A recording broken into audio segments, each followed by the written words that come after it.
Nawara guys sa salming ko. Naport gad kan duha. Ayun guys, si Kalamon yung naglalakaw kami sa bulan. Alas 12 guys ning udto naglalakaw kami diyo. Ay si tatay. Pasensya nyo na nga bunganga ako dyan dahil mayroon akong kinakain dyan na candy.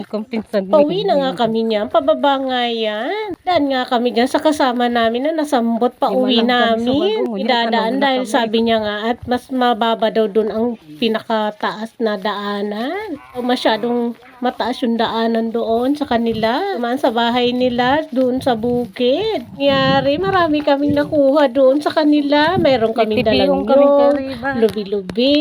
Kumain pa nga yung hipag ko. Wala na nga kami pinaligtas sa kanilang bahay. Char. Nga lang sa amin yung anak niyang lalaki kasi nagtatanim sila doon ng palay. Mayroon silang palayan doon na tawag sa amin pero sa Tagalog palayan.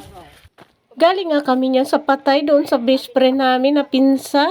Magkitang balo na tubig. Ako nakakahi magsabi ka sa nangana. Ang malasan. Ay, pasagba pa dahil na po kuhan.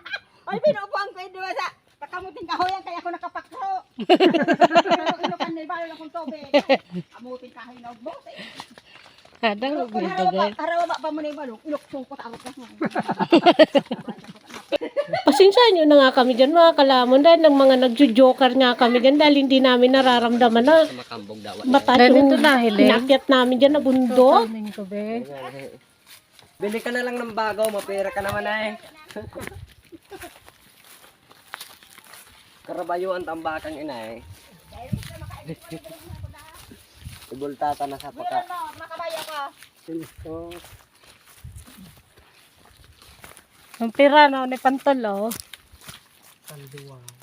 Nagtatanong nga ako dyan kung pang ilan na nga yung inakyat namin dyan na bundok. Ay hindi pala, pababa pala na bundok. Char. Hindi kami niyan kasi pababa yan. Pababa Mataba pataas, kang parang batas? spaghetti pababa pataas. Char! Isa unetay.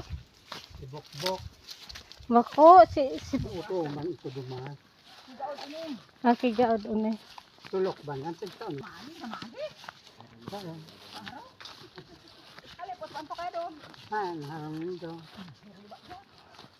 Wala ay naman rin yung init para baga akong magagada.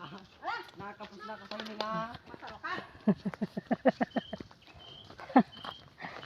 Nakapos na ako sa inyo nga eh. Malain talaga mag-adventure pag mabulan. So, ayun na nga guys. Puro nga kakalukuhan ng mga kasama ko dito. Pwede ko nga itong pinakahuling itong video. So, yun lang. Maraming salamat. Bye-bye mga Kalamoning. Thank you very much. I love you so much. Bye-bye.